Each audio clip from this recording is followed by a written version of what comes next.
Good morning. Happy Monday. Hope you guys are doing well. Welcome back to another episode of Nutrition Talks with Tyson the Trainer.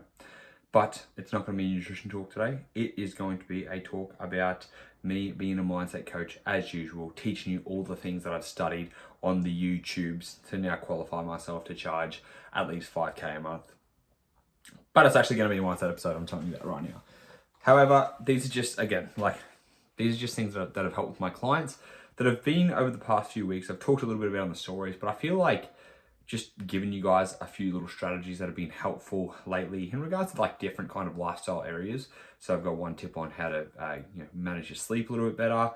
I've got one tip on when it comes to stress eating and how to try and manage that, and also just behaviors that we don't want to be doing, and also just kind of change our mindset in regards to thinking about calories differently. So 3 mindset topics that we're going to be covering today, okay?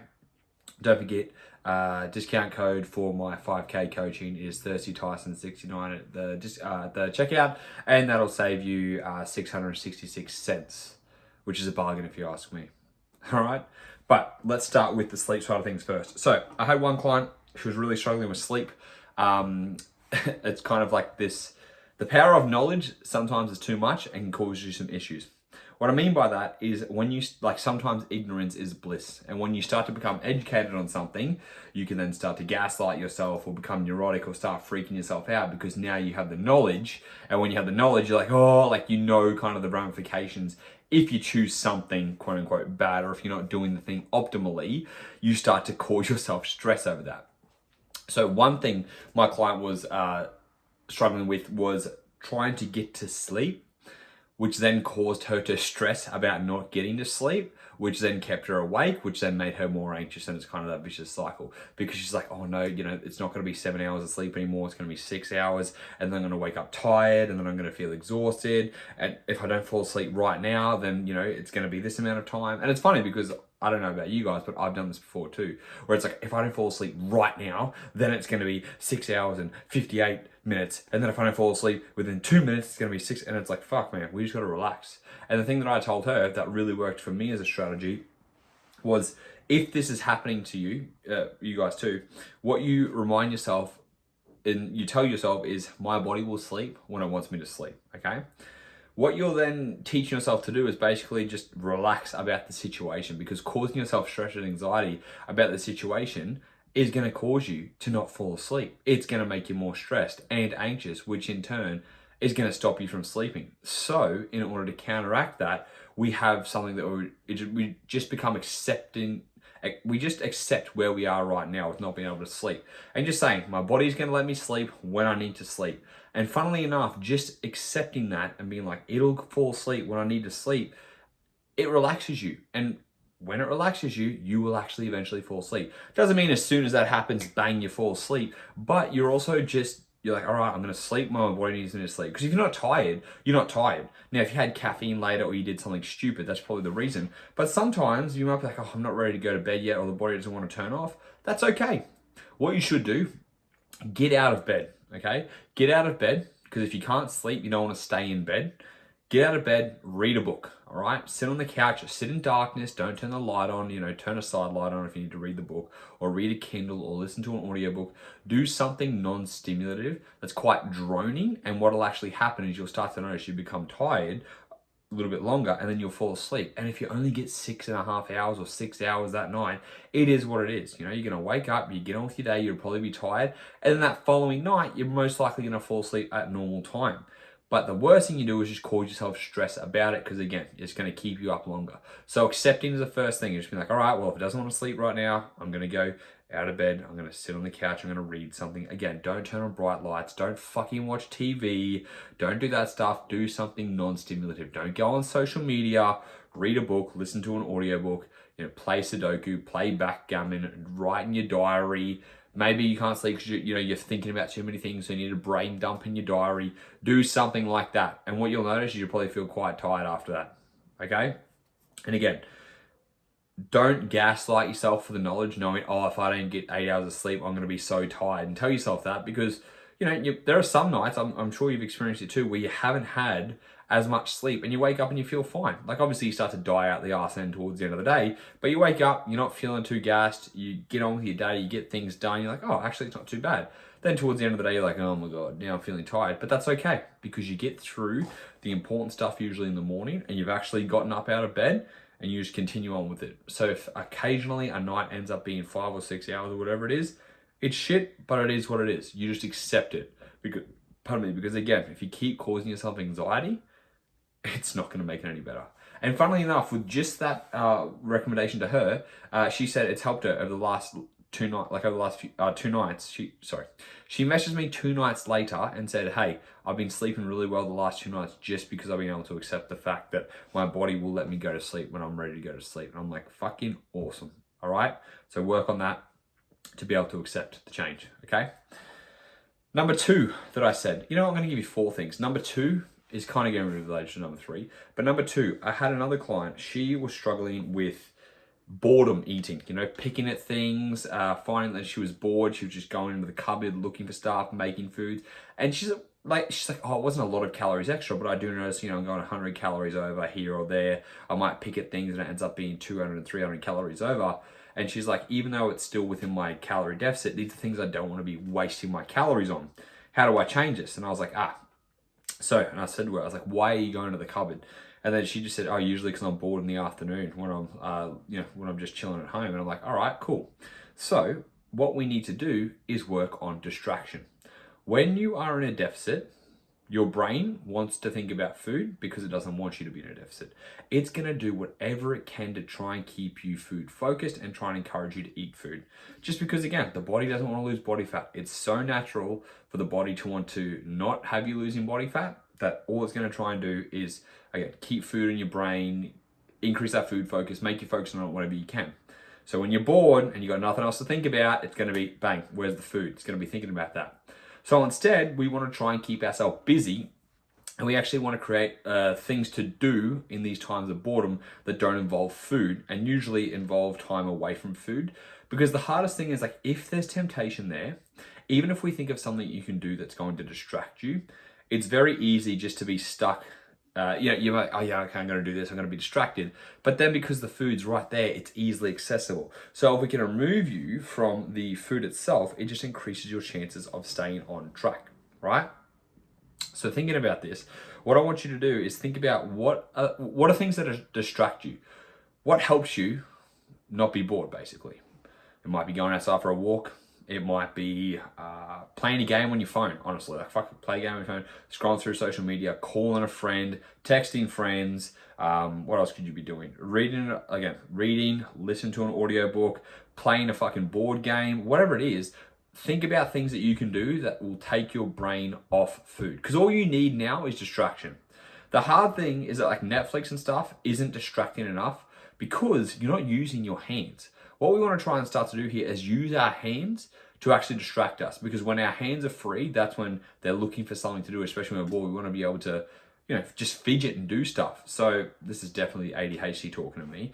I carry around fidget toys. So, fidget spinners, a squishy ball to hang on to, anything that I can just kind of use my hands with to roll back and forth between my hands or whatever, because once my hands are busy, then I can actually focus on something else. So if you're watching TV, use a fidget spinner or use something to keep yourself distracted. If your hands aren't free, they're going to want something there, and that's why you're going to, probably look for food. Funnily enough, this is actually why smokers gain weight. So while nicotine itself is an appetite suppressant, one of the reasons people start to gain weight is not because they stop having nicotine, but because they don't have anything to do with their hands. When they're rolling, people like when I went from rolling cigarettes to smoking cigarettes to getting rid of cigarettes, and they're not using their hands anymore, they fill it with something else because they're bored, they want a stimulation. And food itself is stimulating. Funnily enough, just to pass time, people eat just to pass time because they want something exciting. They want that little hit of dopamine. And so what we need to do is find something else that's going to keep you busy on the mind and also keep your hands busy. This is why playing a game on your phone can still work just as well, or playing a board game or reading a book. You've still got something in your hands. So doing something like that, or again, movement, getting outside, going for a walk, doing something else with that distraction, taking the boredom away, what's going to happen is you're not going to have the food temptations there. which is exactly what we want. So distraction is kind of a good thing when you are dieting. It's the same thing, like an idle mind is the devil's playground. It's so true, because once obviously your brain starts to kind of just, be idle and you're sitting around doing nothing, especially I think a lot of people, including myself, it's the later afternoons or the later evenings or on the weekends when you're not doing anything is when you start to go in the cupboard. So it's like, there are definitely times for relaxing, but if you notice it's like 3 or 4 hour stints where you've got nothing, try and find something else to do. And again, you might be feeling lazy and laying on the couch. Well, that might be a good time to play some games on your phone, or to play a Nintendo Switch or a PlayStation. Something that's going to get you distracted for a few hours if be, and then at least that way you haven't got that temptation there, okay? Like that in itself too. She said the snacking's gone really good with preventing that, because she's been keeping busy and playing games on her phone. But then she's also catching herself, which is something else I've mentioned recently about, why do we eat? Have you ever asked yourself why you're eating? Are you actually hungry? The same thing, when you're walking to the cupboard to look for something, ask yourself, are you actually hungry or not? Because if you're hungry, you'll eat a chicken salad.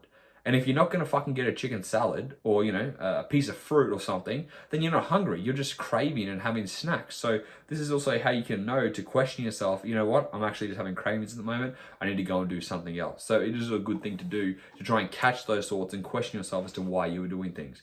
But distraction can be a really, really important thing to help you overcome just mindless eating, basically. So, advice number 3. Now I forgot. Damn it. No, I do remember, actually, sorry. Stress eating. The same thing comes to stress eating, okay? So this is why it kind of ties it with 2 and 3 together. With the stress eating side of things, we always eat over emotion, okay? Like food is an emotional thing, and we don't just eat food because we are stressed. We eat food because we're hungry. We eat food because we want to make us feel better. We eat food to celebrate an event. We eat food to meet up with friends. We eat food to bring togetherness with family. We eat food for everything, okay? So when we talk about emotional eating, most people talk about eating when they're stressed and using that as comfort, and they do not want to use that because obviously they're trying not to, indulge in as many calories. And that's a good thing that you don't want to do that. So how do you overcome that? How do you address it? Well, this comes to what I talked about before, finding other ways you're going to deal with stress. So not so much distraction, but how do you deal with stress? Because we all have different ways we deal with stress. We all find things that are more stress relieving. Some people like meditation and yoga being more stress relieving. Other people like myself like to box, like to punch, like to throw things, kind of get the anger out by exerting force, lifting weights, etc., etc. Some people like to journal, read, everyone's going to have different things. Yet, even though we choose food, because 1, food is an easy reward. 2, the taste of the food gives you quite a lot of excitement and dopamine. 3, it's easy to do, right? Which is why we'll always go for it. We've got to think about those other things that also help us cope with stress. Because again, when you learn how to other things you can do to cope with stress, you then have implementations to try and change your behavior. And this is where if-then strategies come in, all right? Now, look, this is not going to change your habits overnight. You're all of a sudden not going to stop overeating due to stress. You've got so many other things that are, so many other options there that you're going to create, which it gives you an out, but it doesn't mean that it's going to change all of a sudden, but it can help, okay? So firstly, think about the things that do help you manage stress. Is it is it yoga? Or is it meditating? Or is it going out for doing some cardio? Is it talking to a friend on the phone when you need to vent to them? Like, I don't care what it is. Think about what it is for yourself. For me, it's getting out and exerting myself. Like even just going out for a walk or a light jog in the park, listening to an audiobook or listening to some music, just fucking de-stresses me so much, right? And you know what? Here's what I've learned, okay? If I have weed, because I'm like, I'm stressed, I need to have some weed. I have that, and then guess what happens? I get the munchies and I eat. So I'm like, well, guess what? It's good for stress management because I'm using that, but then it makes me stressed that I'm overeating, which is not a win. So that's not a beneficial thing, right? So again, it comes back to me knowing what's actually going to be beneficial for me. And the same thing for you. So if it's yoga, right? Let's say, for example, it is yoga. Well, guess what? You're probably not going to come home from work, be stressed and be like, I'm going to a yoga studio now. Especially if there's nothing on. And you're like, well, how else am I supposed to do it? YouTube. get up a YouTube video and look up some yoga, do something like that. Stretching, the same thing, YouTube video. Meditating, chuck on a pair of headphones and meditate. If it is going for a walk, get home, go straight outside for a walk, whatever it's going to be. So think about what you're going to do to manage your stress with those other behaviors you have. And then you're going to create this in your phone notes app on an iPhone or an Android, because it's something you can refer to. The reason you want to be able to refer to this is because right now I'm speaking to you logically. We're thinking about the future, we're planning, we're putting these things into place. This is not emotion, okay? When we act on emotion, we don't think logically. What I mean by that is, acting on emotion, not thinking logically. That's exactly what I mean by when it comes to eating food. You eat food, you've got this tiny little voice in the back of your head saying, oh, you shouldn't be doing this. But the emotional side of you is like, I want this now because, I need to be feeling, I want comfort. I'm using this as comfort food. Even though that tiny logical voice is like, you shouldn't be doing this, the emotion is overpowering it. And the reason we also know it's emotional is because after you finish, you usually regret what you just did. And you're like, I wish I didn't do that. And it's like, yes, that's fine. That's the emotion side of it. So what we're trying to do is logically plan now. So when the emotion comes up, instead of you going to a habitual thing like food, you've got a plan in place that you could have a higher chance of actually following, all right? So in your notes app, this is, if I start to get stressed when I am home, then I will, so an if-then strategy. If I am stressed or if I am feeling emotional, then I will, and then you write down what it's going to be. And you might have to think about different situations, because you might notice that if you're stressed at home, when you first come home from work, it's easy for you to get outside and go for a walk and get away from food and you're feeling better for it. Great. But then if it's like at 10 o'clock at night and you're like, if I'm having a late night stressor, are you going to go for a 10 p.m. walk? No. So you might need to do something else in that situation. Maybe it is reading a book. Maybe it is writing a new journal, whatever it's going to be. So sometimes you have to think of a few different situations, and this is going to come in time. So you may experience, like, again, you come home from work, you've got that if-then strategy in place, you follow it and it works. You're like, yes, awesome. Like, this is a better habits that are going to help me feel better overall. I'm not overeating. I feel great that I'm using this as a stress reliever. Excellent. You're happy with that. But then 2 nights later, you end up having it at nighttime because you're stressing. You get a stressful text or whatever it is, or you're thinking about something, and then you go for food and you're upset. And you're like, oh, fuck. Well, it's like, okay, look, that's another learning lesson for you, because then at that time of night, you're probably not going to go for a walk. What else can you do? All right. So sometimes there are going to be, we're going to learn about these things as we go. And this is why I said it's probably not going to cure it straight away, but you're going to have different ways you can go about these things. Okay. So, think about the most recent time you probably found yourself stress eating, and then use that situation first. Write down your if-then strategy. If you can think about other times you've also experienced these, these eatings of stress and overeating, then also try and do that too. Write out an if-then strategy for that. Because again, like, the more data you gather on yourself, the more you watch yourself basically from an outside perspective, the more you're just going to understand yourself and see where certain things, tempt you, or certain things throw you off track, and you learn from it. And then you create a plan going forward so you don't make that mistake. Because remember, the goal isn't to not make mistakes. The goal is to not keep making the same mistake again and again, because you're not learning anything if you keep making that same fucking mistake.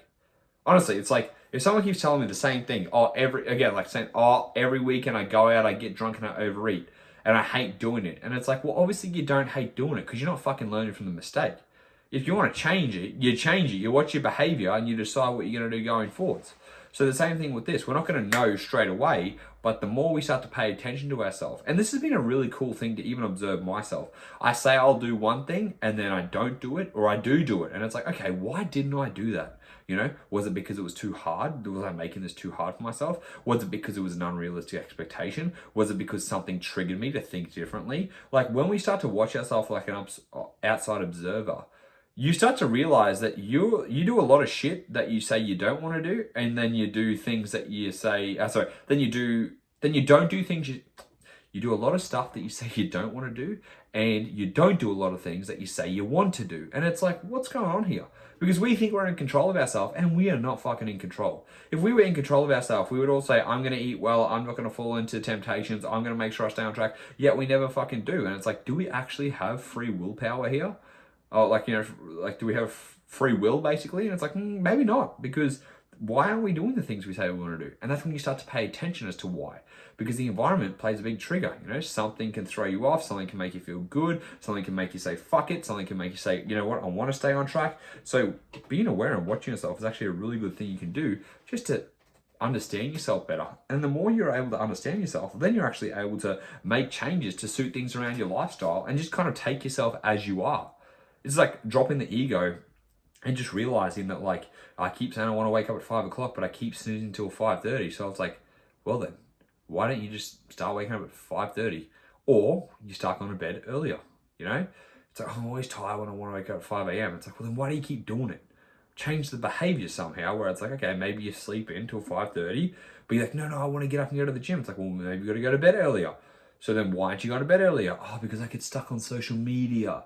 All right, well, maybe we need to set a social media, like, you know, on your iPhone, you can set your social media to be turned off at a certain time. Things like this can be done, you know?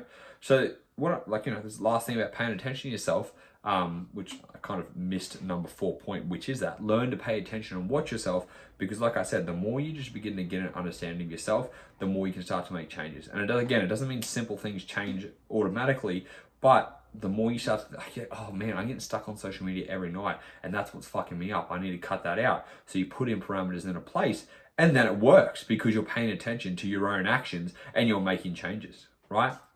So they're 4 little mindset tips for you. I hope they are enjoyable. I hope they are helpful.